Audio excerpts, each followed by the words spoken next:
go. Hey, everybody. We are unmuted. We are live. I'm on the back patio. It's hot out here. My wife just came by with, it's not my go-to, but it is pretty good on a hot day. Something from Dutch Bros, something sweet and cold. So just wanted to say hi to everybody, let everybody know that we are, I've got some things to talk about from a little real estate magazine that I get. And kind of has an update on the last quarter, or rather, I should say the last two quarters of the year. So 2025, some predictions for 2025, what's happening in the real estate space. So I'm going to read a couple of things to you guys here in just a minute. But before we jump into that, I wanted to say welcome to Tuesday Talks. We do this every single Tuesday if we can, unless I'm flying or otherwise predisposed, which I try not to let that get in the way. I try to get on here every Tuesday. So I'm looking forward to hanging out with you guys for just a couple of minutes. We try to do this in the middle of the day just to kind of give you a little bit of a shot in the arm when it comes to your real estate journey. So with that being said, hey, Sherry, good to see Sherry. We've got Sherry on here, Sherry Moore. If you guys don't know, she's working with people, putting capital to work. So if you guys have money that you want to deploy, make sure you get a hold of Sherry. And then also, if you are looking for capital for like maybe a down payment, or I'm sorry, rather an earnest money payment that you need, Sherry's definitely somebody that you could talk to. She'll be very, very diligent on getting you what you need. And then we also, looks like we've got Andy's on here, Andy with the Renovate Guys. Andy's got some of his own personal property things that he's working through. So Andy, glad to have you on here today, brother, and looking forward to seeing what you're going to end up doing. Guys, it is hot here in Idaho. I don't know what it's like in over in western Oregon, but boy, over here in southwestern Idaho,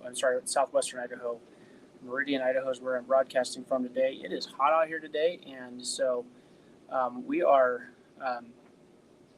definitely feeling the heat of summer here. So, look at this. Sherry says she's also doing HELOCs, private money, hard money lending too. So, guys, definitely get a hold of Sherry if you're needing some help with all that stuff. So she's your go-to gal, at least for today's call. She's on here, so she gets a little bit of recognition. I have a report I want to read to you, or at least it's kind of a housing market outlook.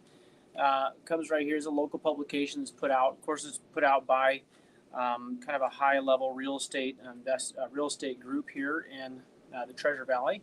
So I want to give recognition to them. This is the Boise, BoisePGRE.com, the premier real estate group, and just a brokerage here locally. But I like what they do. They put out a monthly publication. They've got a lot of different stuff. And actually, they talk about some of the events going on in downtown.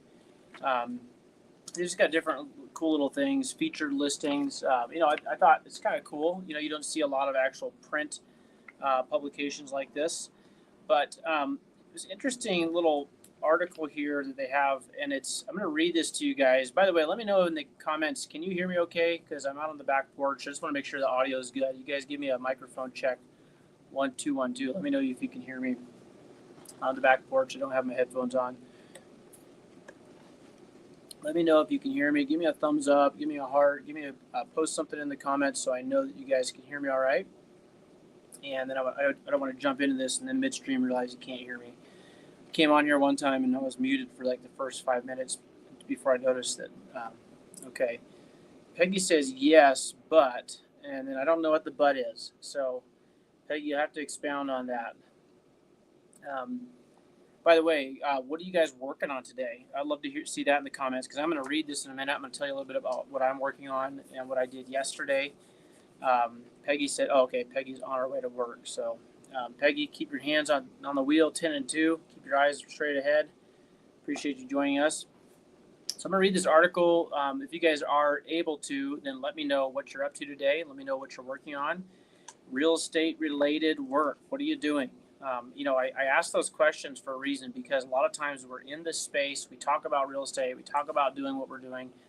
But honestly, it's not the talkers that do well in this business. It's the consistent action takers. So action takers are money makers. Somebody posted in the comments, action takers are money makers, guys.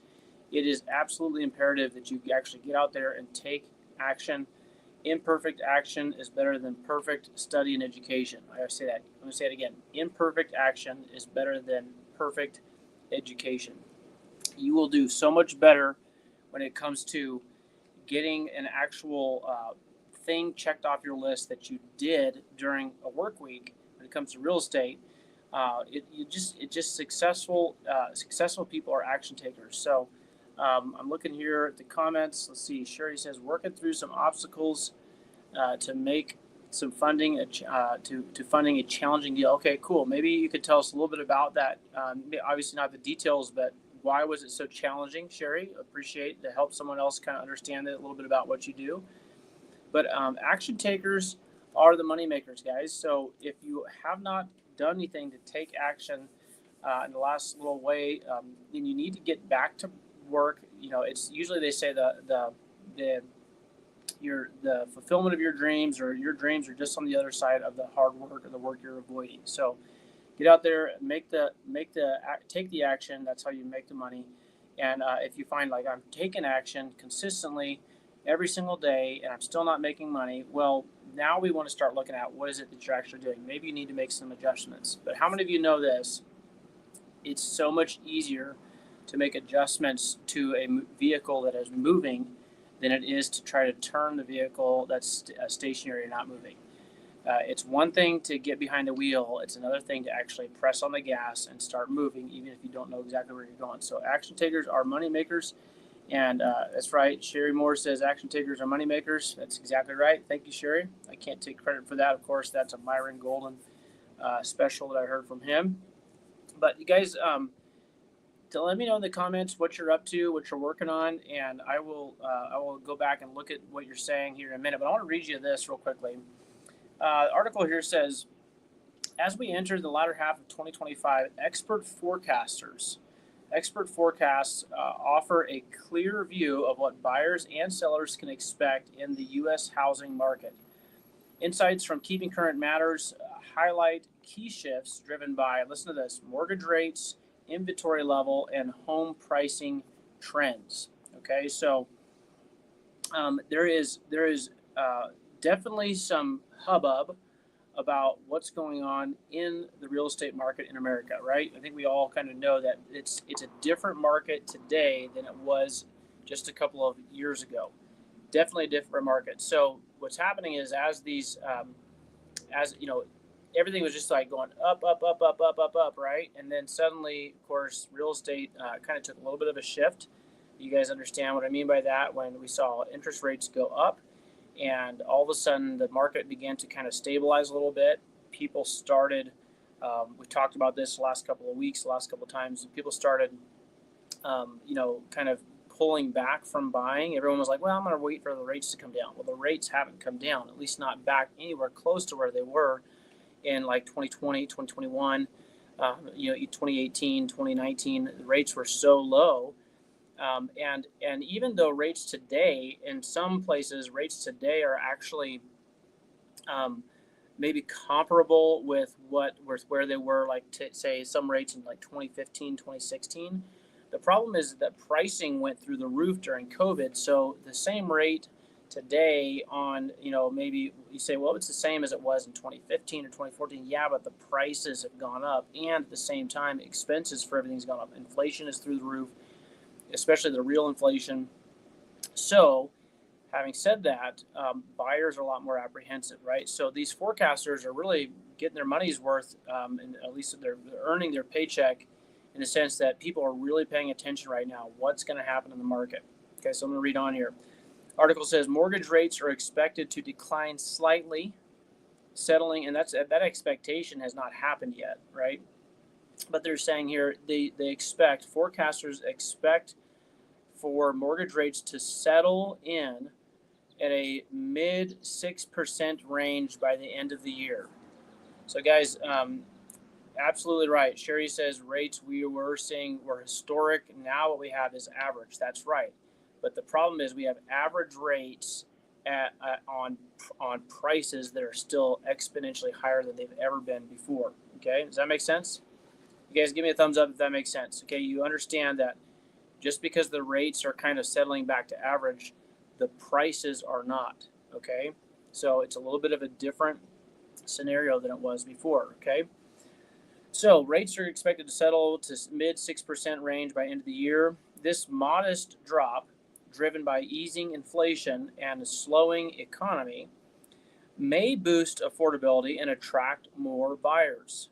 Okay, now I think you guys have probably heard this already because I said it a couple weeks ago, but for the first time in 12 years, okay, that's 5, 10, 12 years, okay, for the first time in 12 years, there's actually more sellers on the real estate market, and the inventory is actually higher now than it's been in a long time. For the first time in 12 years, there's more sellers than there are buyers. That's a totally flip flop from what it was.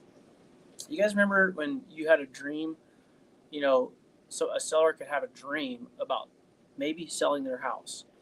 And, the next morning, there'd be people knocking on the front door, a line out down the street of people that wanted to not only buy that house, but they would overpay. They'd pay more than it was worth. Remember, inventory was super low, rates were super, super low. And so that, of course, drove prices up, but it also meant that the sellers were pretty much in charge, right? Sellers could name their price and they would probably get it, especially if they had a decent product on the market. Totally different scenario in today's market. So the article is saying what they're hoping is that affordability is going, maybe a little bit more affordability, which again, this is just average, return to average, is going to attract more buyers. It says, however, a return to 3 to 4% rates is very unlikely, with experts like Lawrence Yun of the National Association of Realtors pointing to a new normal of 6 to 7%.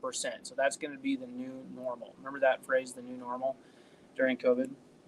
With interest rates, it's going to be the new norm is going to be 6 to 7% is what they're predicting. Okay, let's read on. By the way, is this interesting to you guys? Is this helpful? Is this kind of stuff, interesting? I know for me, it's like, okay, I want to know what's happening.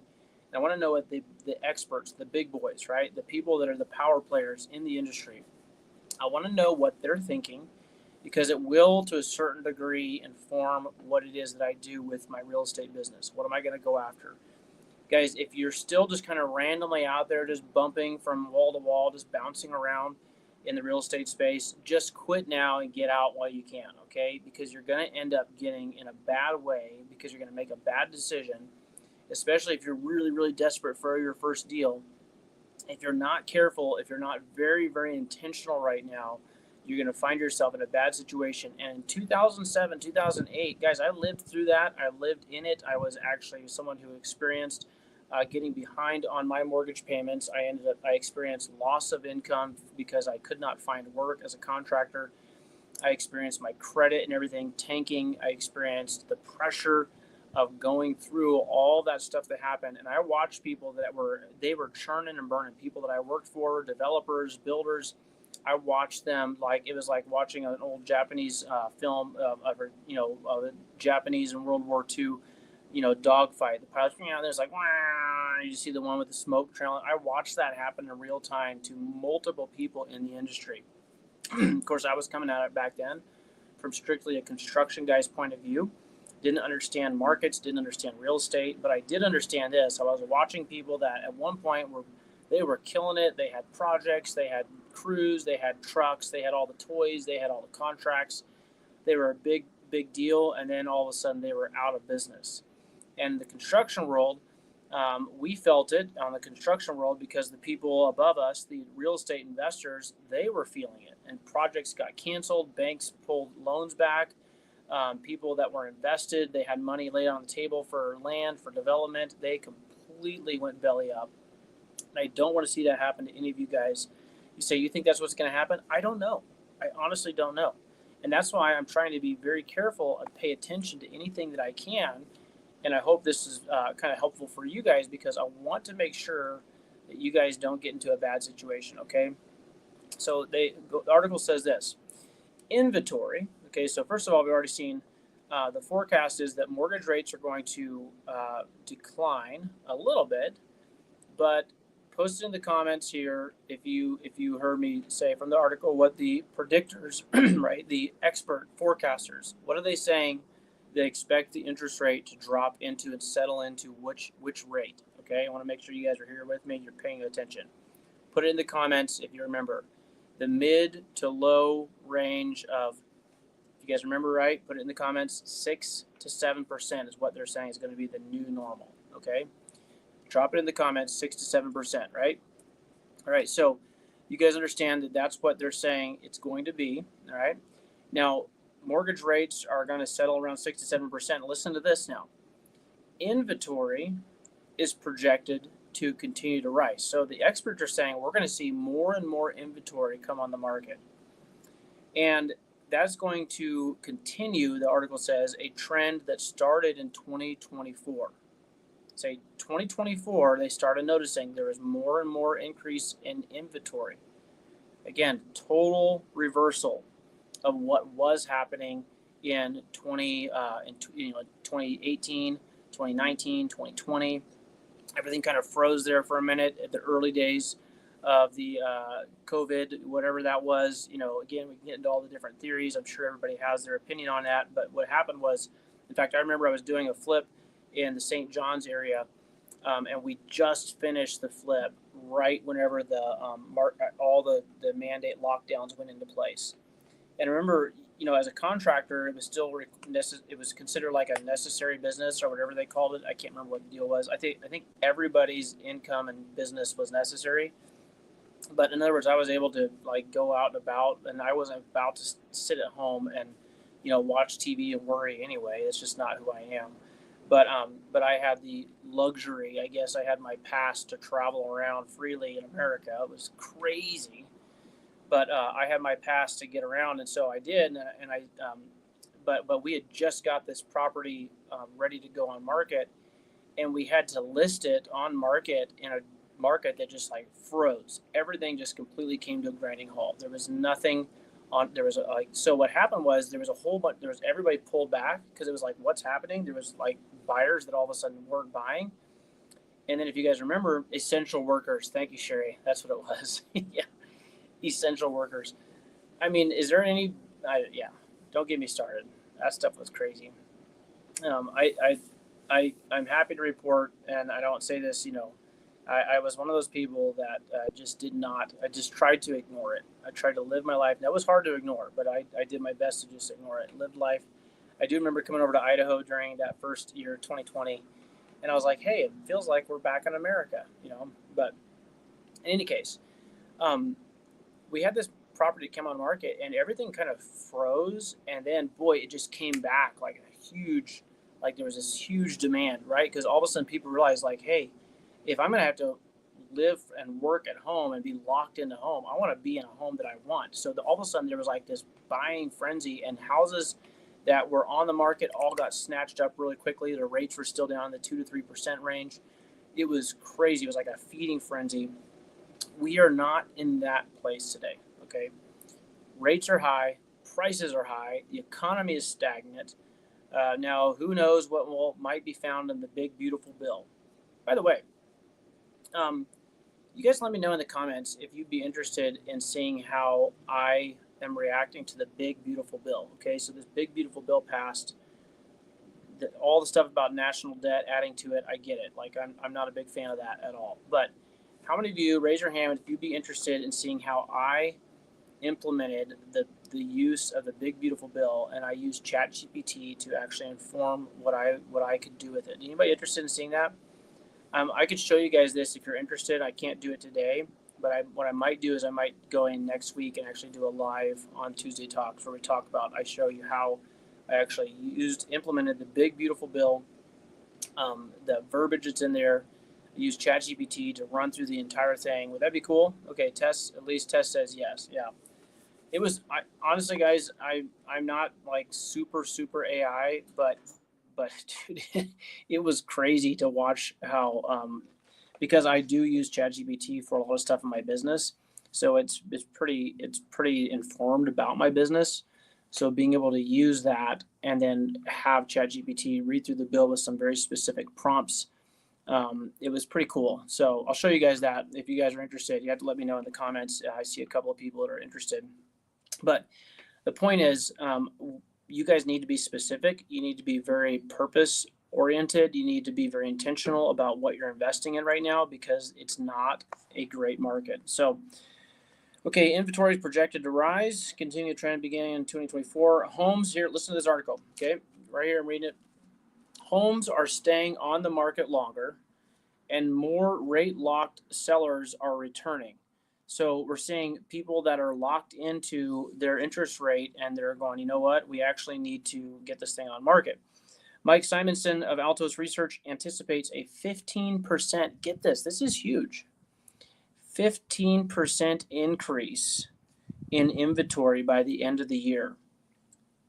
Wow, that is crazy. 15% increase by the end of the year. Now, I don't know if they're saying from the beginning of the year to the end of the year, but they're saying by the end of the year, there's going to be a 15% increase in on-market inventory, which, of course, is going to give buyers more options, right? You're going to be in an advantage for the first time in a long while. But buyer beware. I'm trying to tell you guys, be careful what you're making offers on. It's not the same game. Some of you are like, hey, I'm starting to actually get people saying yes. Yeah, that's because the real investors already said no to some of those deals. Hello, I'm trying to help you guys.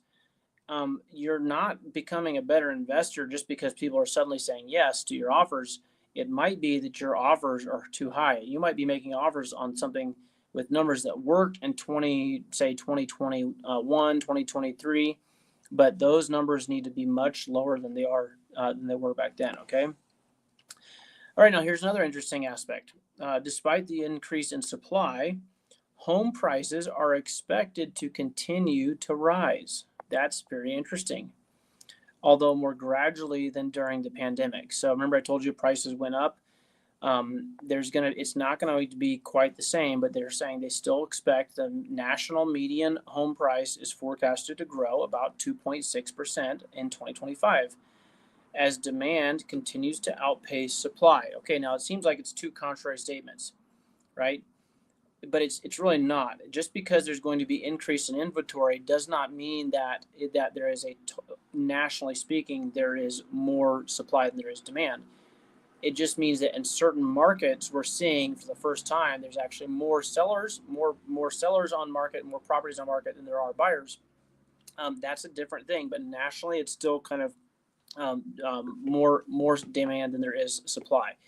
But boy, oh boy, that gets really, really nuanced when you start breaking down into the regional areas. Like, for instance, in 2008, when I told you guys about going through the recession, I moved to Seattle because there was work. I was living in Florida at the time. I was going to school down there. I just finished school, 2009.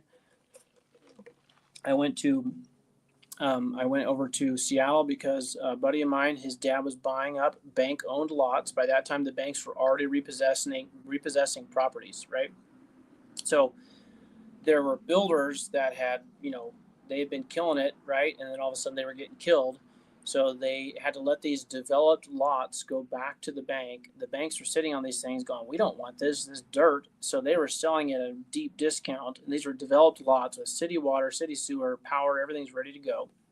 And so we were building ground up construction houses in the Seattle area, Bothell, Linwood, primarily, Kirkland.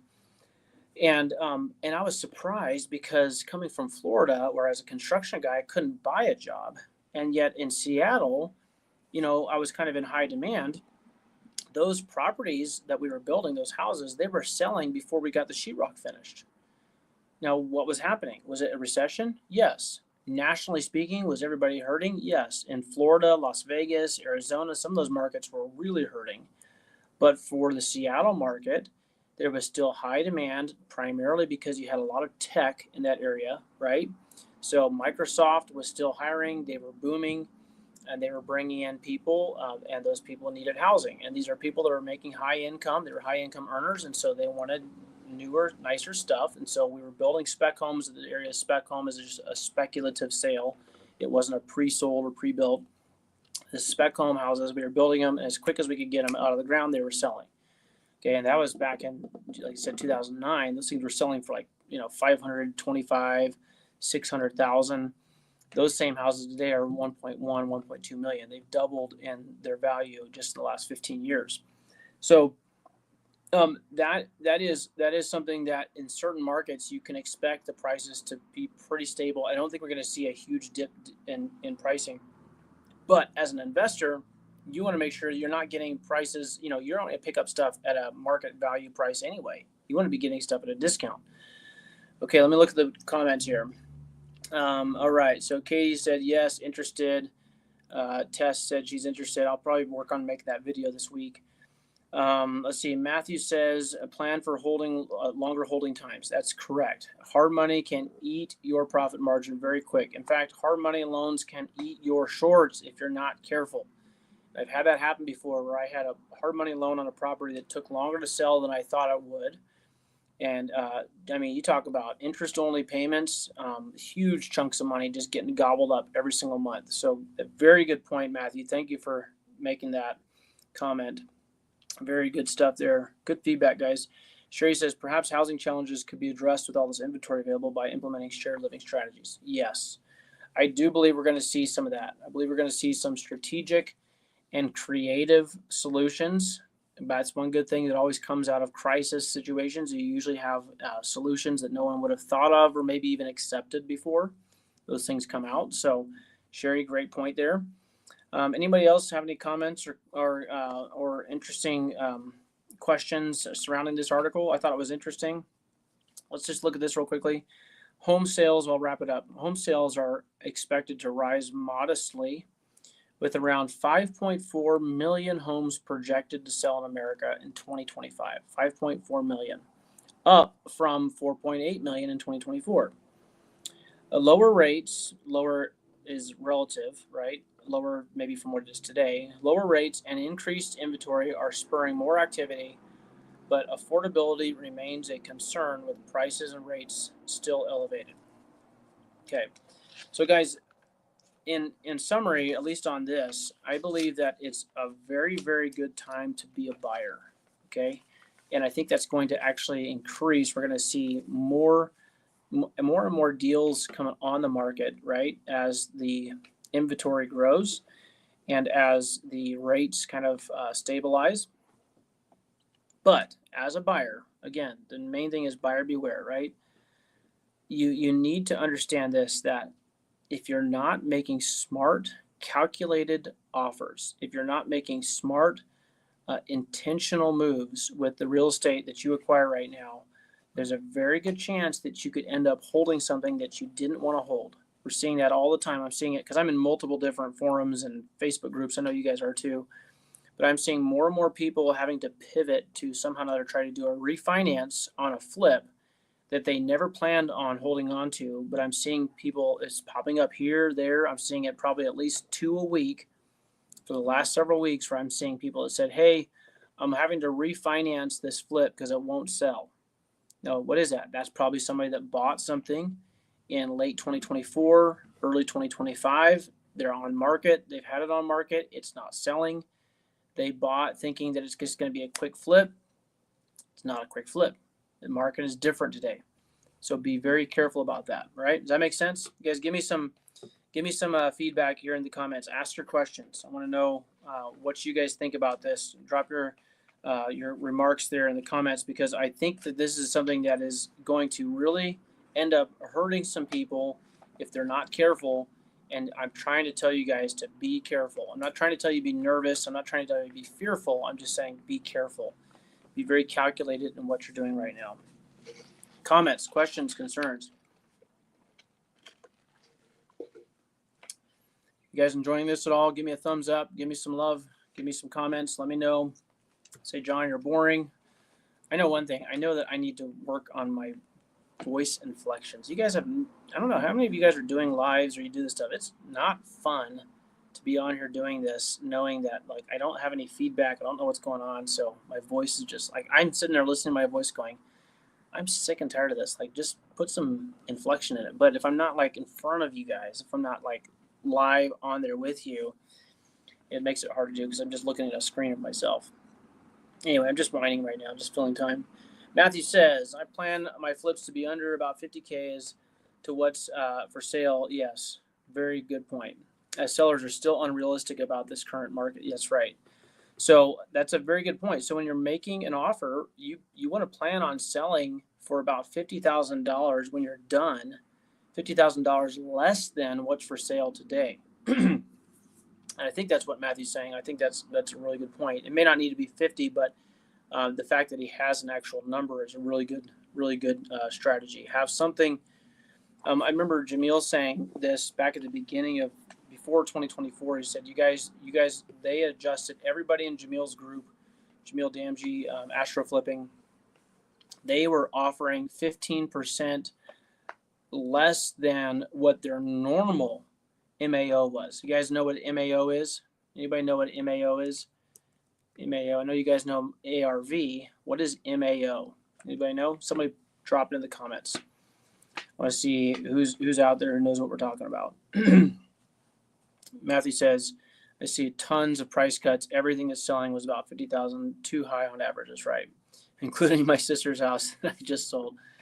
Well, Matthew, I'm glad your sister has you on her side because that would have been tough. Okay, guys. So MAO is maximum allowable offer. So for Jamil and the group that we're in there with Astro Flipping, he was telling us back in 2023 that we should all be dropping.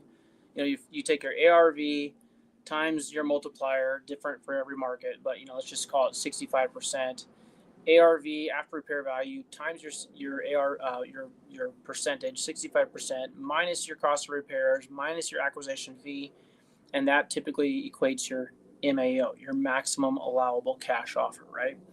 So what Jamil was saying, okay, once you have your MAO, drop it another 15%. He said because what's happening in the market is too unexpected. So yeah, Sherry's got it, maximum allowable offer.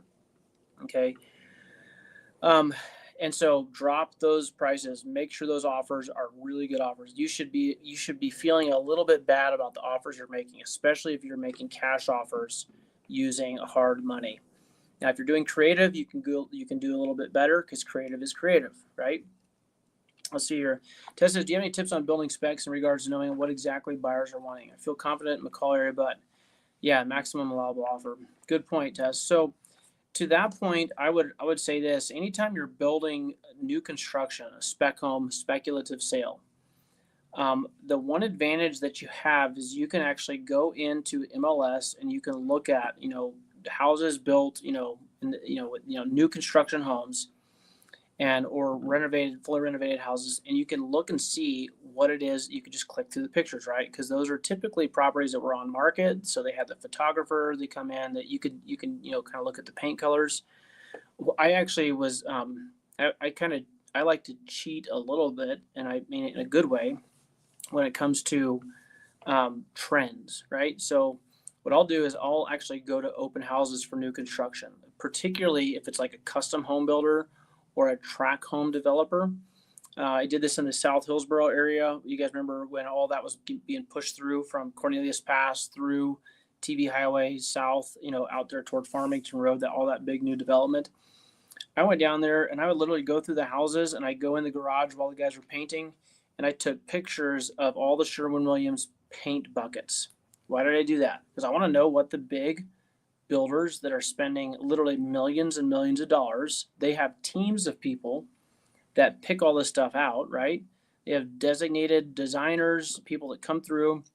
And so I actually went into the properties and I would just pick and I say, okay, if they're using, Greige, whatever that one, there was like one called Greige, there's another one called Arctic White, for the interiors. I would just go through and figure out like what are the 2 or 3 colors that they're using.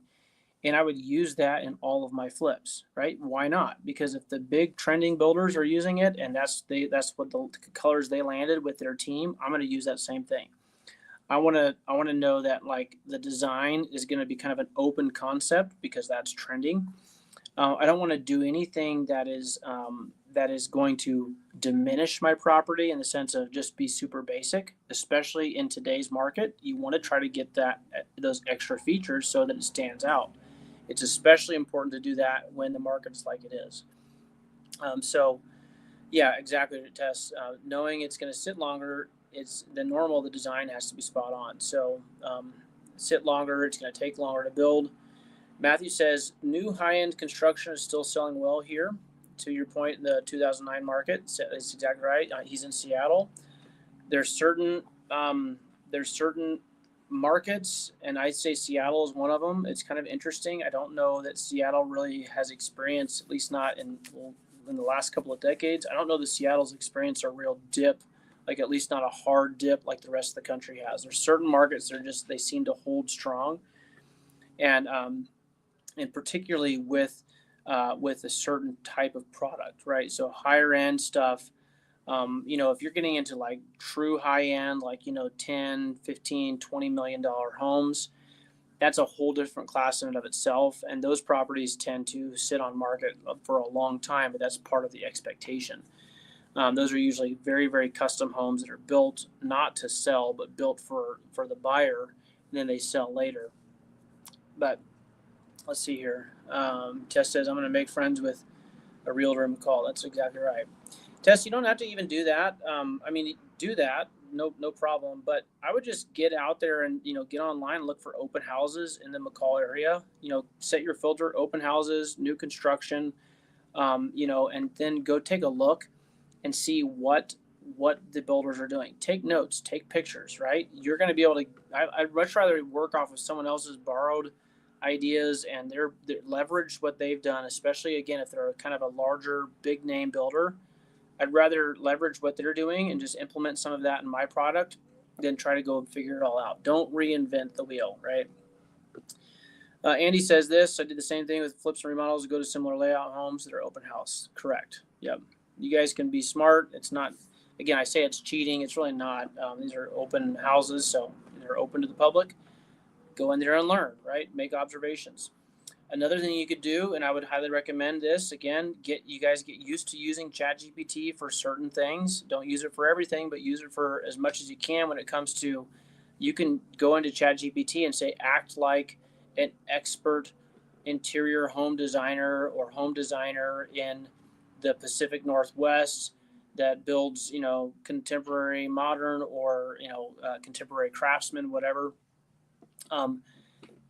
You can have ChatGPT act like your designer and then give you recommendations. You can even upload like a floor plan and say, what are some things we can do? There's so much stuff you guys can do with ChatGPT. So Matthew says, take what the big builders do, but on a smaller scale in your flip. Yep. Make small wow areas. Yep. A built-in bookshelf. Doing something like I really think that can lighting can change the whole entire look of a room. You guys are getting houses that are built in the 60s, 70s, 80s, and they just have, one light in the center of the living room. Make sure you get up there and get some can lights in. Put in more can lights than you think you need, right? Put in some dimmer switches in a couple of areas. Do an accent wall, right? Do things but make sure that accent wall is like a color that's not going to make people go, oh, wow. Do it something that's trendy. Use ChatGPT. Use these other open houses to find out what is the coloring that people are using. Find what's working for the big guys, and then do some of that, like Matthew said, on a smaller scale. Good point again, Matthew. Thanks for jumping on here today, Matthew. I appreciate your contributions today. Sherry says rehabbing above comps in the area is definitely not the right thing to do right now. Yeah, you definitely don't want to be going. Yeah, that's so true. You don't want to be going looking at like, okay, well, what's the maximum I can get? You want to find the lowest comp you possibly can, and then maybe even go a little bit lower than that and see if it still makes sense for your ARV.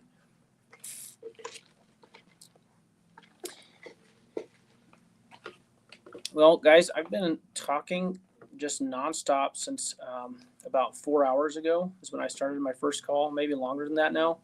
So lots of calls this morning. Tuesdays, I do a lot of talking. Tuesday talks, right? It's kind of just what I do. But I don't want to belabor this and say things that don't actually give value. So I'm going to wrap things up here, wind things down here in just a few minutes. But what questions do you have? Anybody have any specific questions? Maybe a question not just for me, but for the entire group, everybody that's on here. What are you struggling with?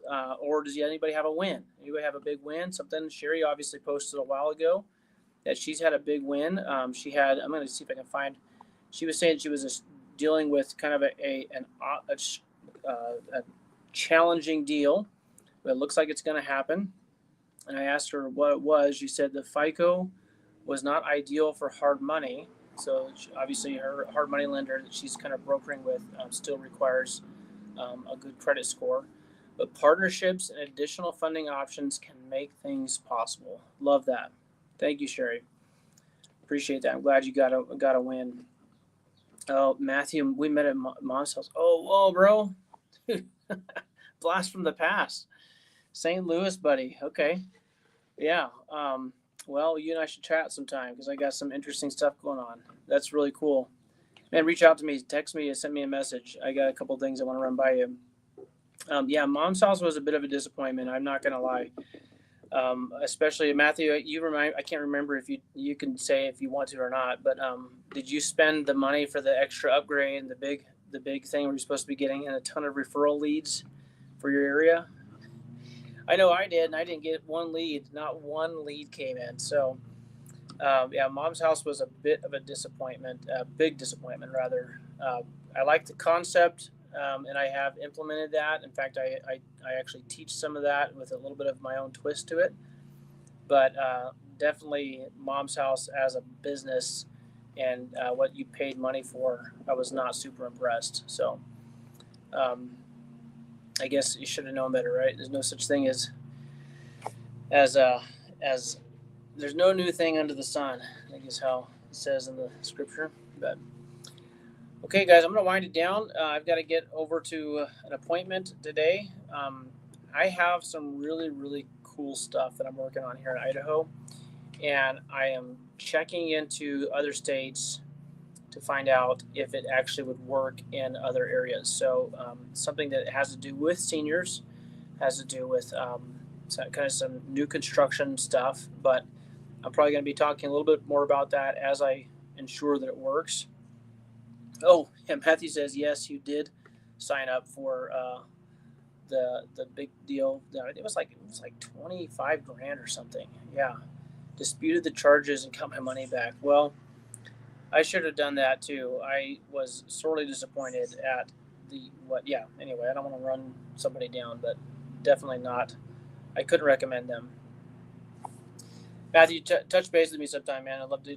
Yeah, Inner Circle, that's what it was. Oh, man. That was back whenever I still didn't understand, that gimmicks are just gimmicks, and all these guys do the same thing. Some stuff really works well, and some stuff is not worth the time and spend to even listen about it. Okay, everybody, I hope you had a great day. I'm going to wind this thing down here. If you have any questions, feel free to keep posting them. I always go back and read the comments afterwards. So if I see a question, if you're watching this later, I'll try to answer your question. Guys, please give me a thumbs up. If you're watching on YouTube or if you're watching on Facebook, give me a heart, give me a share. Like this stuff because we do want to get the word out as much as possible. I don't have anything to sell, but I just think it helps with the algorithm and everything. If you're not a member of the PDX REI group, then join us on Facebook. You can check that out. Peggy says I need to check my email. I will do that, Peggy. I think you have a lead or something that you want to talk about. I will definitely do that. And guys, I look forward to seeing you again sometime soon, hopefully at the PDX REI group meetup, third Thursday, coming up here in just a few weeks. And I'll look forward to seeing you there. If I don't see you there, then I'll see you next week. I'll probably go through what I use ChatGPT for to help my business by having it scour through some things from the big, beautiful bill or beautiful big bill, whatever it is, because it was very interesting what ChatGPT found in the bill that pertained to my business. So we'll talk a little bit about that. God bless you guys. We'll talk soon. Have a great rest of your Tuesday. Like, share, subscribe, all that stuff.